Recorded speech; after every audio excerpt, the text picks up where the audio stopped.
안녕하세요. 라디오 정순원의 아침에 읽는 시. 오늘은 2025년 1월 27일 월요일 아침 7시에 시작하려고 했으나 시를 앞편 쓰고 그래서 지금은 아침 10시입니다. 여기는 공덕만리 애옥의 글방. 저는 K 클래식 콘텐츠 연구소를 운영하고 있는 정진원입니다. 오늘은 눈이 내리고 있어요. 창밖으로 아주 뭐 한방눈이 펄펄펄 내리는 2025년 우리 설 연휴 첫날입니다.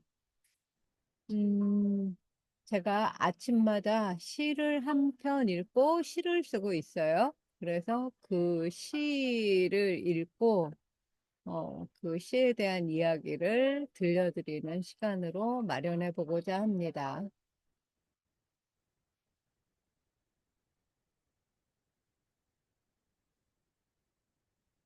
오늘의 시는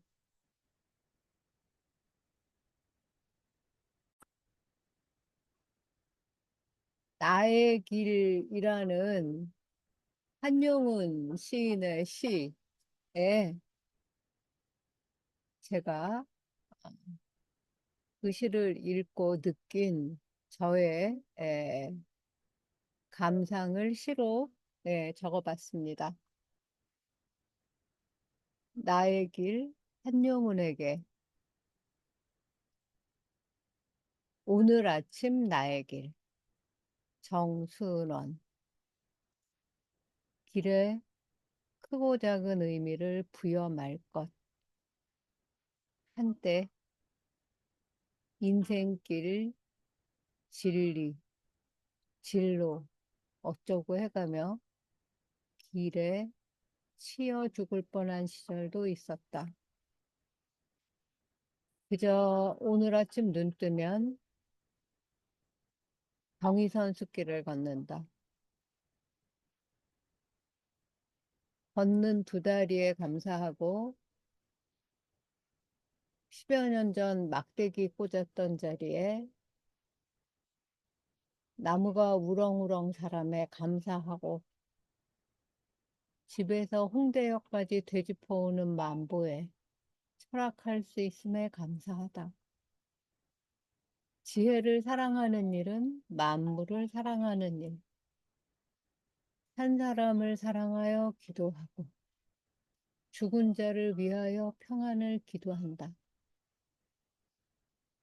내 복에 남의 덕에 살아왔음을 꼭꼭 씹어 삼키며 일일 일선을 수행한다. 이 또한 대단하지 않다. 아침에 목욕탕 다녀오는 생면부지 아줌마에게 어느 목욕탕 다니느냐 묻는 일. 한 1km 두런두런 걸으며 오랜 친구처럼 발 뒤꿈치 각질엔 바세린과 목욕탕이 답이라는 지혜를 배우는 일일 일선. 참 쉽다. 어릴 때는 너무나 어렵고 감당한데 죽고 싶었던 나이가 그 나이 되니 왜 그랬을까? 기억도 안 나는 지금이 좋다. 독립투사만큼은 아니지만 내 시대에 태어나 치열하게 살았다. 목숨 걸고 독립해 남겨준 최빈국에서 세계 수출 5위의 나라가 될 때까지 독재국가에서도 군부국가에서도 숨죽이며 데모하며 살았다. 부모의 고생을 함께 거들며 애보기로 책벌레로 엄마의 치맛바람 한 번 없이 정직하게 비인류로 살아왔다. 다시 태어나도 나의 길을 당당히 선택할 것임을 모든 불공평과 불이익조차 매 순간순간마다 최선이었음을 나는 잘 안다. 그러므로 앞으로 나의 길에 영광 있을진저. 본시는 이렇습니다. 나의 길 한용운. 이 세상에는 길도 많기도 합니다. 산에는 돌길이 있습니다. 바다에는 백길이 있습니다. 공중에는 달과 별의 길이 있습니다. 강가에서 낚시질하는 사람은 모래 위에 발자취를 냅니다. 들에서 나물 캐는 여자는 방초를 밟습니다. 악한 사람은 죄의 길을 쫓아갑니다. 의 있는 사람은 옳은 일을 위하여는 칼날을 밟습니다. 서산에 지는 애는 붉은 노를 밟습니다. 봄 아침에 맑은 이슬은 꽃머리에서 미끄럼탑니다. 그러나 나의 길은 이 세상에 둘밖에 없습니다. 하나는 임의 품에 안기는 길입니다. 그렇지 아니하면 죽음의 품에 안기는 길입니다. 그것은 만일 임의 품에 안기지 못하면 다른 길은 죽음의 길보다 험하고 괴로운 까닭입니다. 아, 나의 길은 누가 내었습니까? 아, 이 세상에는 임이 아니고는 나의 길을 내일 수가 없습니다. 그런데 나의 길을 이미 내었으면 죽음의 길은 왜 내셨을까요? 한용운의 나의 길, 임의 길과 죽음의 길이라고 이야기를 하네요. 저는 사실 이걸 읽고 임의 길의 끝은 자연스럽게 죽음의 길이 아닐까라는 생각을 해봤습니다. 음. 언제까지 살아서 임의 길을 쫓아갈 수 있을까요? 음. 그리고 또 내 육신이 노쇠해지고 삐그덕거려서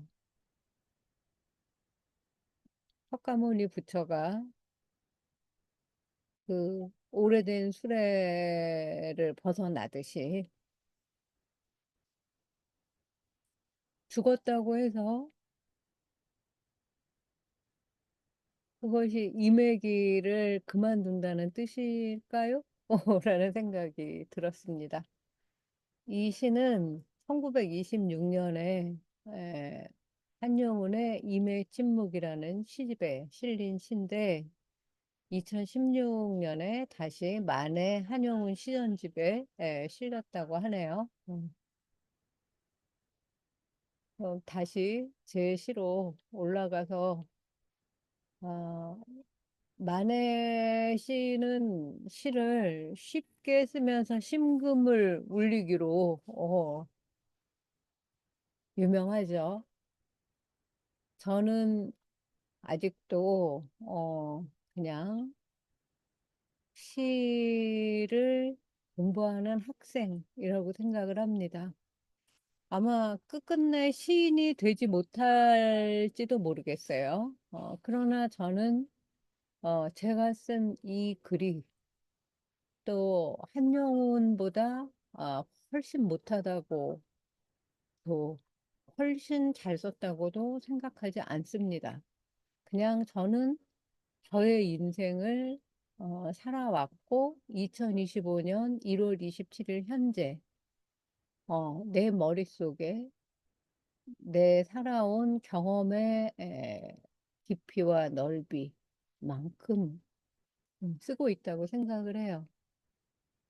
나의 길, 뭐, 거창할 수도 있어서 저는 오늘 아침 나의 길이라고 제목을 정해봤고요. 예전에 뭐, 백일장이라든지 중고등학교 다닐 때 길이라는 주제나 제목으로 참 많은 글을 쓰게 했던 것 같습니다. 그때는 주로 뭐 인생길이라든지 진로라든지 뭐 이런 거였을 텐데, 나중에 제가 불교를 철학으로 공부하면서는 그 길이 진리라는 걸로 이제 판치가 됐었습니다. 그래서 그 길의 의미가 진짜 걸어 다니는 길이 아니라 그 사변적인 사색적인 그 길의 무게에 압도당해서 정말 뭐 압사하거나 치여 죽을 뻔한 적도 있었다는 생각이 들어요. 그래서 길에 크고 작은 의미를 부여할 것. 한때 인생길, 진리, 진로 어쩌고 해가며 길에 치여 죽을 뻔한 시절도 있었다. 그런데 지금은 그냥 오늘 아침 눈 뜨면 거의 무슨 몽유병 환자처럼 옷 입고 길을 나서는 제가 있습니다. 우리 동네 경의선 숲길이 어, 10여 년 전에 만들어졌어요. 그때는 그걸 만드는 모습을 보며 이사를 가서 다른 동네에 살았습니다. 지금 그 경의선 숲길을 걸으면서는 걷는 두 다리에 감사하게 됩니다. 왜냐하면 뭐 족저 근막염서부터 시작해서 무릎이 아프거나 뭐 하여튼 여기저기가 그 아파서 걷기가 힘든 적도 많거든요. 그리고 10여 년 전에 그 막대기 꽂았던 자리에 벚나무가 우르창창 우렁우렁 잘 커서 지금은 빈 가지만 남아있지만 봄, 여름에는 정말 그 아주 시커먼 그늘을 만들어주는 그런 울창한 숲이 돼서 정말 경의선 숲길이 되었구나를 실감할 수 있어서 감사하게 됩니다. 그리고 무엇보다도 동네 친구랑 같이 걸으면 담소를 나눌 수 있어서 좋고, 이제는 제가 혼자 자주 걸으면서는 철학을 하게 해서 참 좋습니다. 걷는 두 다리에 감사하고 10여 년 전 막대기 꽂았던 자리에 나무가 우렁우렁 자람에 감사하고 집에서 홍대역까지 되짚어오는 만보에 철학할 수 있음에 감사합니다. 철학이 필로소피라는 말을 일본식으로 만든 용어인데요. 뭐 밝을 철, 뭐 명석할 철, 뭐 학문학 뭐 이렇게 됩니다. 근데 사실 필로는 사랑 애자, 그러니까 사랑하다는 뜻이고 소피는 지혜라는 뜻이에요. 그래서 어디는 철학을 애지학이라고 번역하기도 합니다. 지혜를 사랑하는 일이 철학이죠. 그러니까 우리가 뭐 지혜를 사랑한다고 해서 무슨 뭐 물리 수학 무슨 천문학 뭐 고대 향가 이런 그 어려운 글자로 된 그런 학문만이 지혜는 아니죠. 오히려 그것은 지식이라고 할 수 있는 거고 지혜는 사실 내가 살아온 만큼 무수한 실패와 실수와 시행착오를 겪어서 알게 된 한 단어나 한 줄, 이것이 지혜라고 생각을 하게 되죠. 그래서 오래 그 살아온 할머니나 할아버지들의 속담 한마디, 촌철살인하는 뭐 그 우스갯소리 하나 이런 것들에 우리가 무릎을 치고 오래오래 그 울림이 가슴에 남는 거 아니겠습니까?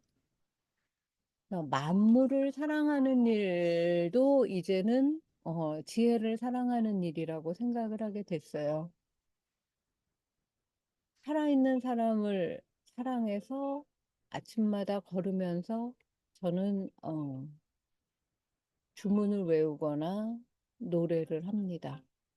그 노래도 뭐 주로 동요이거나 아주 어렸을 때 배운 노래들이 이제 주로 많은데 어떤 때는 내가 아는 그 곡조나 멜로디에 그냥 사랑해라는 말로만 계속 그 노래를 이제 부를 때가 있고 곡조차 지어서 멜로디조차 제가 만들어서 예, 기도를 할 때도 있습니다.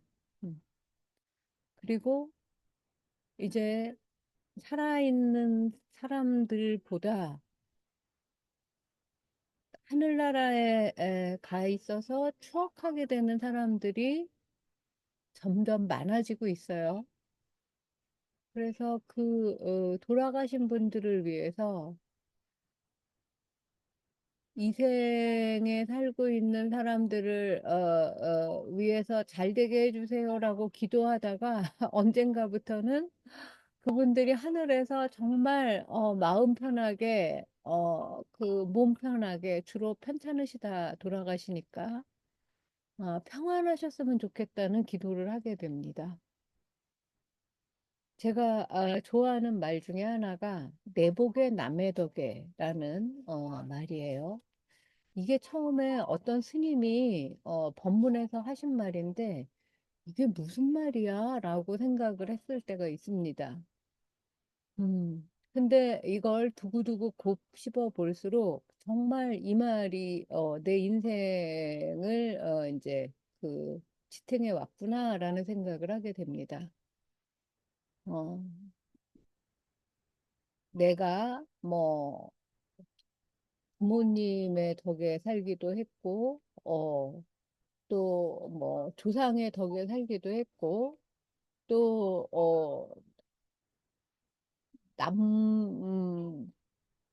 보다 뭐 제가 훌륭하거나 잘난 성정은 아니에요. 어렸을 때는 굉장히 까칠했던 온 그 일가 친척에 호가 난 아주 병약하고 신경질적인 아이였어요.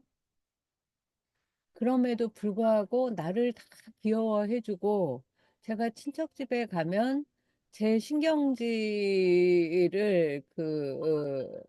받아주려고 굉장히 애쓰는 그 친척 어른들이 계셨어요. 그래서 저는 늘 뭐 이제 거의 왕처럼 군림을 하면서 뭐 집에서처럼 막 난 12시까지 남의 친척 집에 가서 잠자기도 하고 제 멋대로 구는 그런 아이였는데 그럼에도 불구하고 야, 이 나이가 되도록까지 그런 것들을 다 이제 곱게 봐준 그런 어떻게 보면 저의 복 덕분에 어, 지금의 이만큼이나 그 잘못을 이제는 알아차리고 부끄러워하면서 살게 된 한 인간이 된 것 같습니다. 그래서 오늘도 내 복에 남의 덕에 살아왔음을 꼭꼭 씹어 삼키며 일일 일선을 수행합니다. 하루에 한 가지씩 착한 일, 이거 대단한 일 아니에요. 꼭 무슨 국어라는 사람에게 적선을 하거나, 아니면 뭐 커다란 그, 이제 물질적인, 불교에서는 보시라고 하는 걸로, 이제만 생각을 하게 되는데, 이렇게 이 또한 대단하지 않다. 아침에 목욕탕 다녀오는 생면부지 아줌마를 제가 어저께 그 산책하면서 만났는데 그 머리가 졌고 그 친구와 헤어져서 저랑 같은 그 보폭으로 걸어가게 되었는데 저는 아파트에 살면서는 목욕탕을 한 번도 안 가본 것 같아요. 그런데 요즘 가끔 우리나라 목욕탕 문화가 그리울 때가 있어서 물어봤어요. 어느 목욕탕 다니시냐고. 그랬더니 뭐 저희가 살았던 그 아파트 근처에 목욕탕에 다녀온다고 말을 하면서 같은 길을 한 1km 정도 두런두런 걷게 됐습니다. 어, 전혀 이름도 몰라요. 성도 몰라요. 그리고 다시 만날 기약도 같은 동네니까 어쩌면 한두 번 있을지는 모르겠지만 또 만날 그 기약도 없어요. 그런데 아주 오래된 흉어물 없는 친구처럼 자기는 발뒤꿈치 각질 때문에 목욕탕을 가는데 거길 갔다 오면 일주일은 괜찮다는 이야기를 하면서 특히 바세린이 특효라는 얘기를 들었어요. 그래서 아 그렇구나. 나도 요새 뭐 풋크림이라고 하는 독일 여행 가서 사온 걸 바르기도 하고 샤워할 때마다 각질 제거하는 그런 이제 막대기 같은 걸로도 맨날 씻어내는데 이제 나이가 드니까 이게 잘 안 되더라고요. 그래서 좋은 그야말로 생활의 지혜를 배운 서로에게 일일 일선을 주고받은 그런 날이었다라고 생각을 하게 됐습니다. 참 쉽죠? 어, 어릴 때는 너무나 어렵고 간당한데서 죽고 싶었던 나이가 있었어요. 저는 10대 때 아주 극심한 그 사춘기를 겪어서 매일 죽고 싶었는데 나를 너무너무 싫어하고 어, 40살쯤 되면 늙지도 젊지도 않은 나이에 뭐하러 더 이상 살까? 그때쯤엔 자살해도 좋지 않을까라는 생각을 한 20대 후반까지 했었습니다. 근데 막상 그 마흔이 되니까 참 좋은 거예요. 질풍노도의 그 경랑의 시절이 다 지나가서 잔잔해지고, 마흔이 돼도 그렇게 내가, 머릿속이, 정신연령이, 뭐, 더 이상 높아지지도 않고, 그 어렸을 때 그 나이, 뭐, 10살 전후의 나이의 정신연령으로 사는 것 같고, 지금도 마찬가지입니다. 그리고 이제, 지금 이 나이가 되었어요. 음, 그 나이가 되니까 왜 그랬을까, 그때? 기억도 안 나요? 그 기억도 안 나는 지금이 참 좋습니다. 독립투사만큼은 아니지만, 만해 한용운 시인만큼은 아니지만, 내 시대에 태어나서 치열하게 살았습니다. 목숨 걸고 독립해 남겨준 최빈국, 세상 가장 가난한 나라에서 지금 우리가 돕고 있는 에티오피아의 도움을 받으며 세계 수출 5위의 나라가 됐어요, 작년에. 될 때까지 주로 독재 국가에서 어린 시절을 보냈고 또 대학 이후로는 어, 군인이 대통령이 된 시대에 살기도 하면서 학교 앞 대문 앞에 정문 앞에 탱크가 세워지기도 하고 휴교를 당하기도 하고 광화문 서울역으로 시위에 참여해서 압사당할 뻔하기도 하고 하면서 제 나름대로는 역사 현장에서 부끄럽지 않게 살아왔다고 생각하고 있습니다.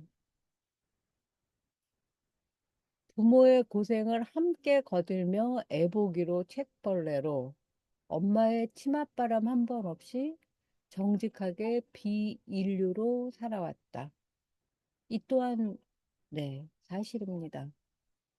저는 오남매 맞이로 태어났고 부모가 고생하시는 모습을 제일 먼저 태어나서 제일 많이 보면서 기억하면서 살았기 때문에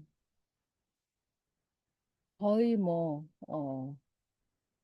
기꺼이라고는 할 수 없지만 당연하게 네 명의 동생들을 돌보며 그리고 거기에서 벗어날 수 있는 거는 부모님의 교육열 덕분에 책을 읽을 때는 저를 가만히 내버려뒀어요. 그래서 하여튼 동생들 네 명을 보느라고 동네로 나가서 친구들과 놀 수 있는 시간이 없었어요. 그리고 동생을 데리고 나가면 동네 아이들이 저를 끼워주지 않았습니다. 그래서 예, 그 자의 사이로 이제 외톨이가 돼서 책에 몰두하는 어린 시절을 보냈고 그 덕분에 공부를 제 나름대로 그 했다고 할 수 있을지 모르겠어요. 공부로 도망간 것 같기도 한데 어쨌든 책 속에는 어, 나만의 세계가 펼쳐지었기 때문에 거기에서 마음껏 자유로웠던 것 같습니다. 그래서 지금까지 글을 읽고 글을 쓰는 직업으로 살고 있습니다. 그러나 제가 맞이었고 부모님도 이제 에, 그런 뭐 그 어디에 어느 때나 치맛바람 인류로 가는 길에 대한 그런 뭐라고 할까 특별한 길들은 있어 왔지만 저는 단 한 번도 그런 특별한 기회를 누려보거나 받아본 적 없어요. 그러니까 늘 비인류의 길을 살아왔다고 생각을 하고 그로 인해서 받아야 하는 여러 가지 불이익도 많았다고 생각을 합니다. 그러나 다시 태어나도 나의 길을 당당히 선택할 것임을 모든 불공평과 불이익조차 매 순간순간마다 나의 최선이었음을 나는 잘 안다. 그러니 앞으로 나의 길에 영광이 있을진저. 이거는 제가 저에게 하는 축원이기도 하고 하늘에 계신 저를 사랑하던 분들의 축원이기도 할 거라고 믿습니다. 그래서 오늘은 예, 한용운의 나의 길의 시를 읽고 정순원의 오늘 아침 나의 길을 읽어봤습니다. 어떠셨나요? 오늘 하루 여러분들도 나의 길 잘 걸어보시기 바랍니다. 또 만나겠습니다. 감사합니다.